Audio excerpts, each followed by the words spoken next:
Welcome to another episode of The Brand Called You, a podcast and podcast show that brings you leadership lessons, knowledge, experience, and wisdom from thousands of successful individuals from around the world. I'm your host, Ashutosh Garg, and today I'm delighted to welcome a very senior and accomplished professional from Pune, India, Sonali Brahma. Sonali, welcome to the show. Thank you so much, Ashutosh. Pleasure to be here. Thank you. Sonali is a brand and creative advisor, and she's been awarded and felicitated several times. So, Sonali, before we start talking branding, tell me a little bit about your own journey. Yeah, sure. So, it's about 3 decades of experience today, Ashutosh, in the world of brand building. Yeah. And I think this is something I have always had within my heart, right since my school days. It actually was more about writing that I really wanted to do, but probably realized it a little later. Not that I was completely off track. I did my MBA marketing, and after working in the corporate for a few years, I realized that I really need to move to creatives. And that's when my journey in advertising began. So, it's been wonderful. Since then, I have started as a copywriter in advertising and moved on to, a more strategic role, got into brand strategy. And since the past, I think 5 years or so, this personal branding, as you know, has become a very big thing. So, along with working with corporates and their product services on their brand strategies, I have also been able to experience and offer this to a lot of persons who want to brand themselves. So, so today, if you ask me what I do, I am into brand strategy for corporates and human beings. Well said. So let me start by asking you a very basic question, Sonali. What goes into building a successful brand? Yeah. So I would rather want to take a little step back because especially since I have done a lot of work for startups as well, I think what is very important to build a successful brand is first to have an excellent product. Okay, only then will you be able to, because without the performance of that product, you are not going to be able to build a successful brand. You will be able to do a good branding job.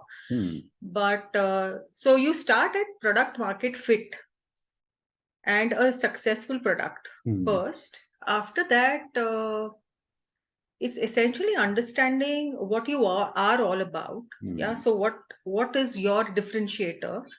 And that also comes from the market. So your insights, your positioning, and your differentiator together will help you establish the brand identity. And after that, you really scale up the brand, if I would say in so many words. Very interesting.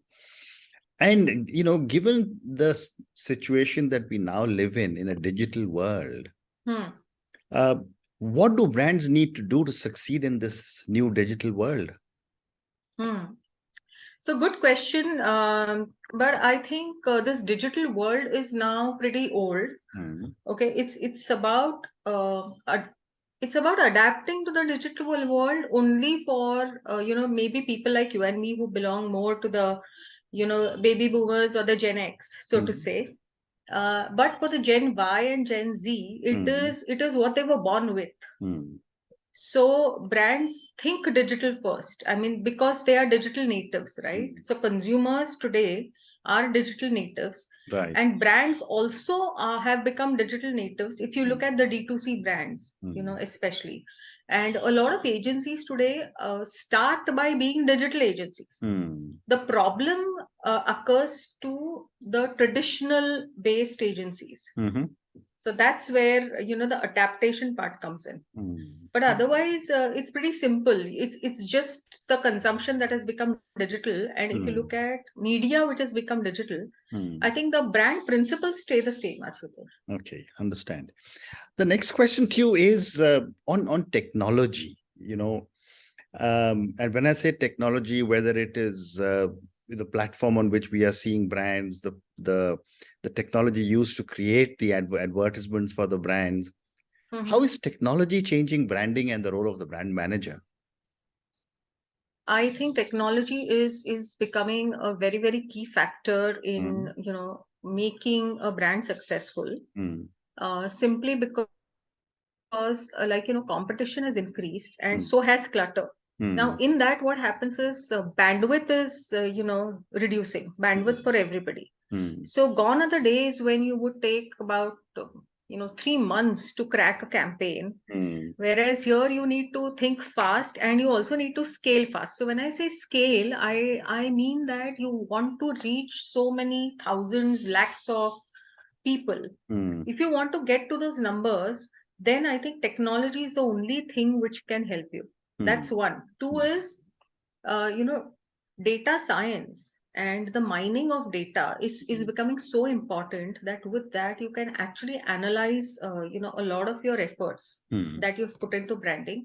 And with that, you can get into predictive analysis as well as, chart a course for your brand out there. So technology, I think, is very, very important.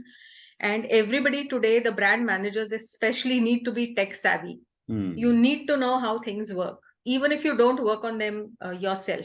It's very important. Very interesting.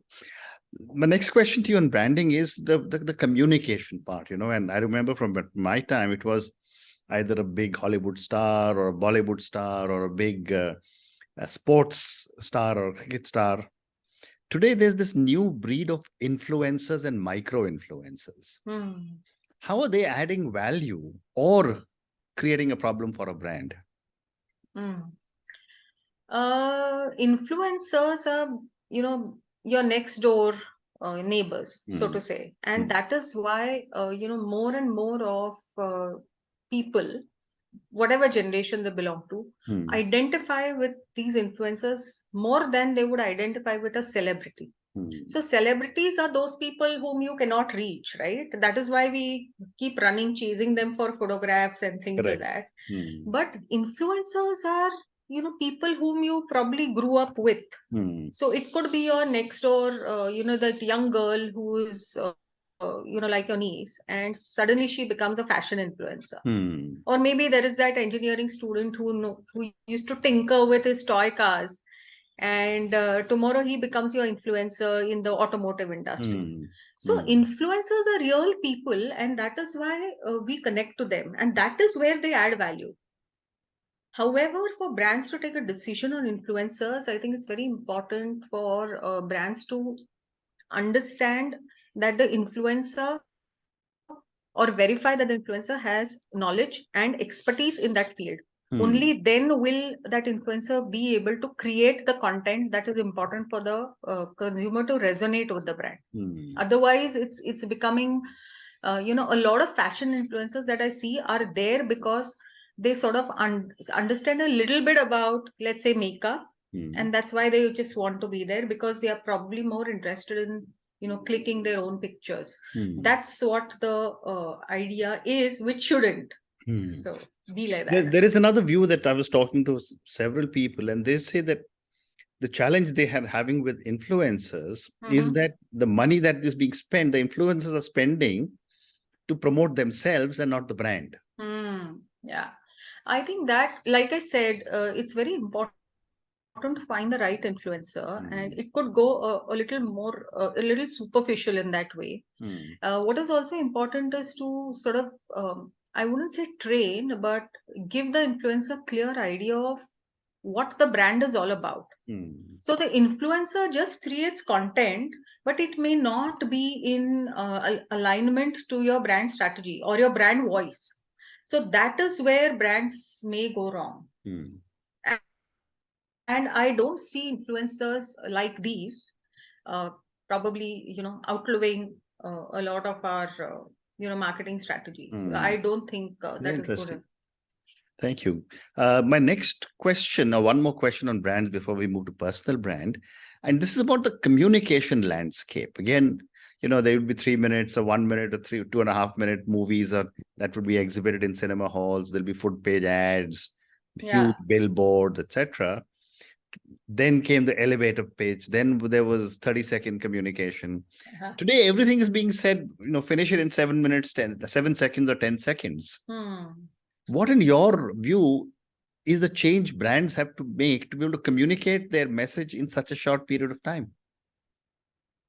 I think it's more important to understand today's generation or today's consumers, right? What I call them is there are two terms that I have given them. One is the instant generation, or you could say I generation. So and the other one is the skip generation.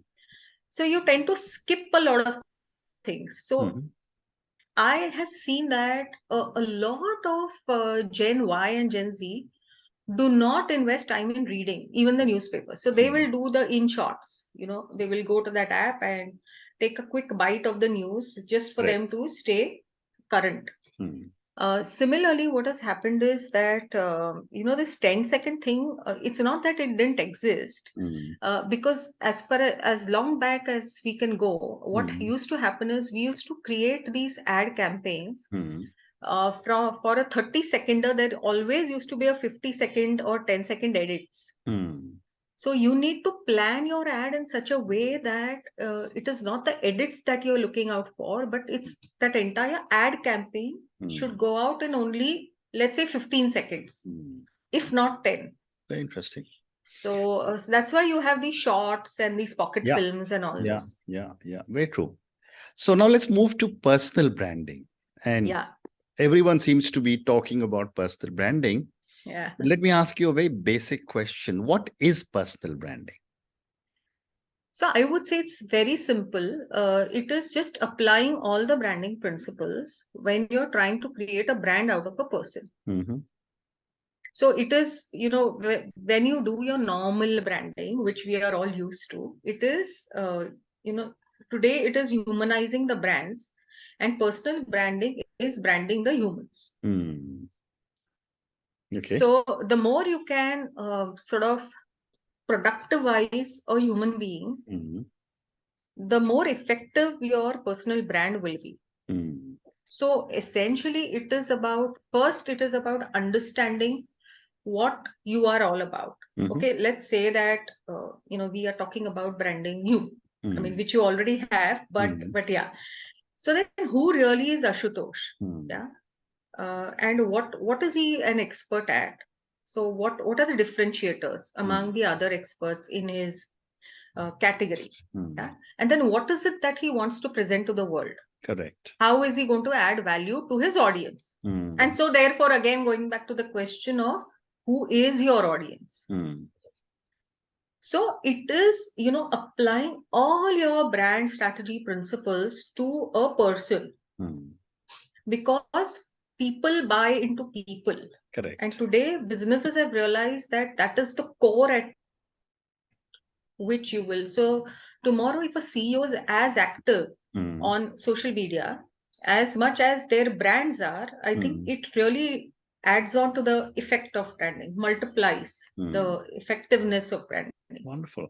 And what are some of the factors that we need to keep in mind when we start thinking of personal branding?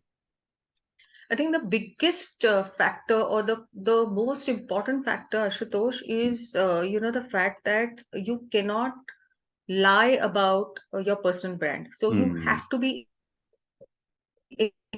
extremely authentic, very, very authentic. So you have to show what you are. Okay. So you cannot really fib about it. Okay. Neither can you create an impression, because somewhere you will run into a problem. Because you cannot be behaving, across all platforms or in person, what you're not. For example, if you are generally prone to anger, okay, somewhere or the other, it is going to come naturally to you, right? You will get angry in situations where you cannot control. Correct. So if you're trying to project yourself as a very cool, calm, composed person, it is not going to work, because somewhere people are going to know that this is not the real person.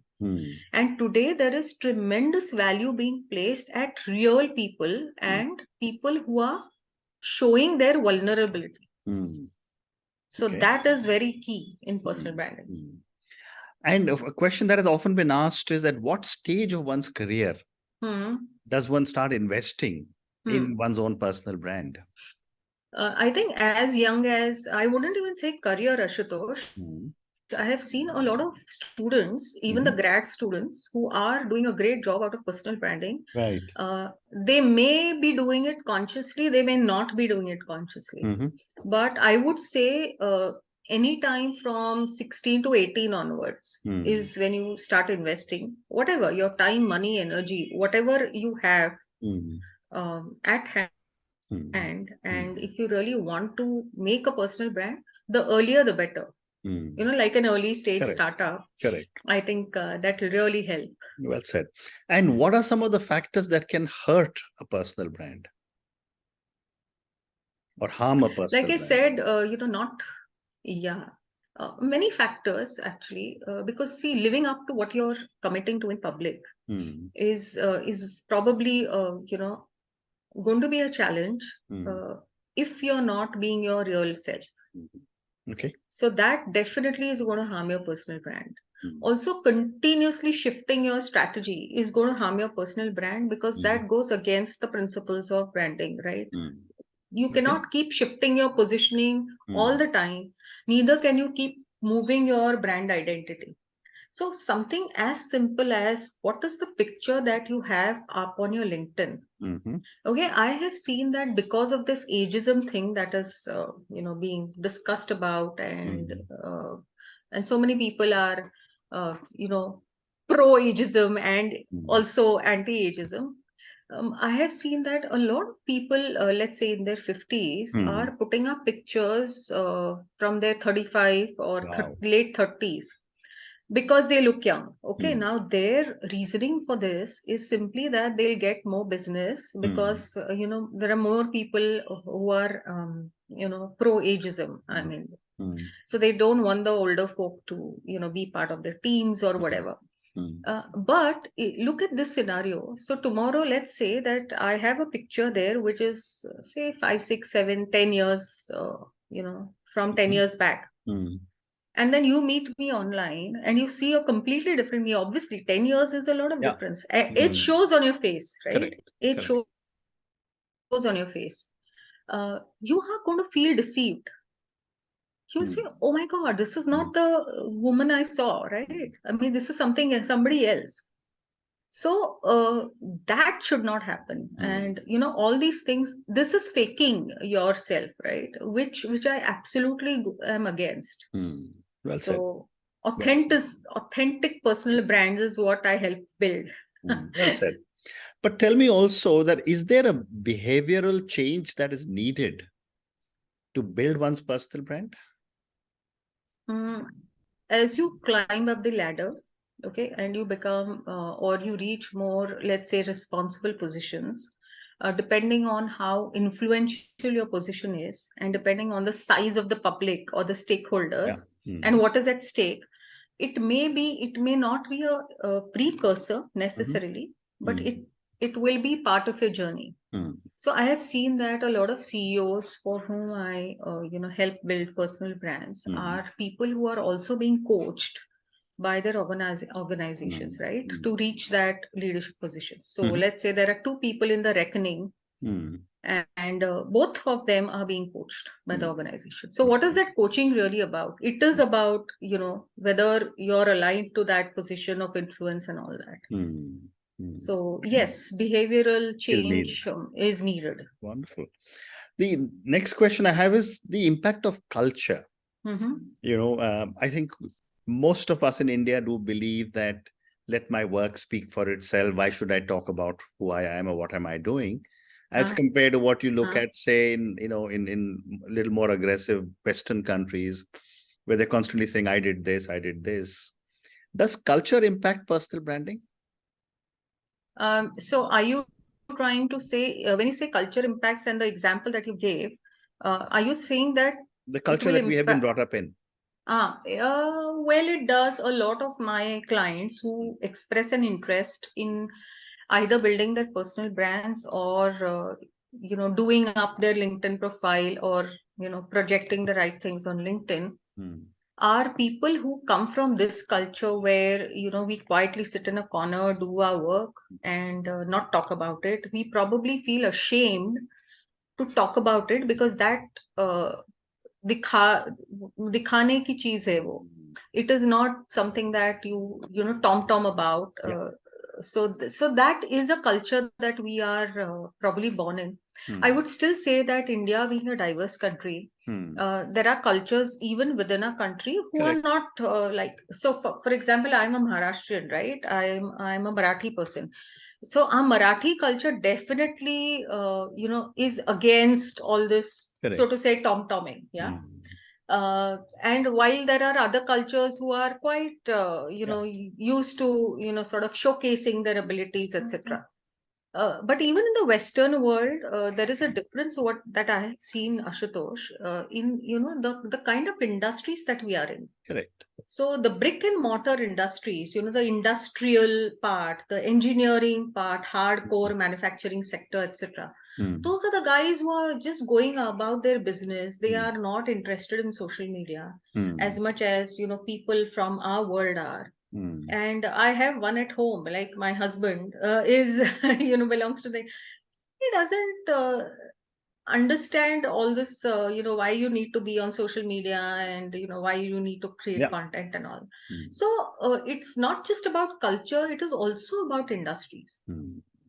Very interesting. So that is Fascinating. So, but I Sonali, believe that personal brand should be built. Yeah. absolutely. I agree. So, time for two more questions. My next question is, how does one handle the conflict, if any, with your company's brand? It's actually a little pretty clear today, which is good for most of the employees. So a lot of organizations, especially the established ones, do have a very clear, social best practices for employees. Yeah. So for recently, I mean, I wouldn't like to take the name, but there's a friend I know who is now the CEO of an international company, and she is a personal brand herself, and she used to always be on social media, uh, doing all the right things, fantastic content. The moment she joined as a CEO, she sort of disappeared from the landscape, right? And I think her mandate was that she cannot be present on any social media for 6 months. I see. Okay. Plus. Okay, this might be one extreme because she was in that position, but on the other, all employees, maybe position wise, have a very clear organizational mandate of. So my thing is that if you really want to work in that company and keep working and doing all the good work that you are, better avoid the conflicts. Correct. Right? I mean, or then know how to manage them. Well said. Well said. Well done. And my last question to you, Sonali, and this is for the many, many people who will listen to us. Based on all your vast experience in marketing, advertising, now branding, and now even further personal branding, what would you say are 3 lessons you want our viewers and listeners to take away? Okay, so I would say that every product has the potential to become a brand. Yeah. Every brand must have a story and an emotion. And I think you need to have your eyes and ears open because without strategy and direction, no brand can be successful. Yeah, well said. And on that note, Sonali, and your 3 amazing lessons, which is every product has the potential to become a brand. Second, you said was brands must have a story and a direction, and strategy and direction is, you said brand must have story and emotion. And the third one you said a strategy and direction are absolutely critical for any brand. Totally. Thank you so much for speaking to me about your own journey, about branding, about personal branding. Thank you again and good luck. Thank you so much, Ashutosh. It was a pleasure to be here. Thank you.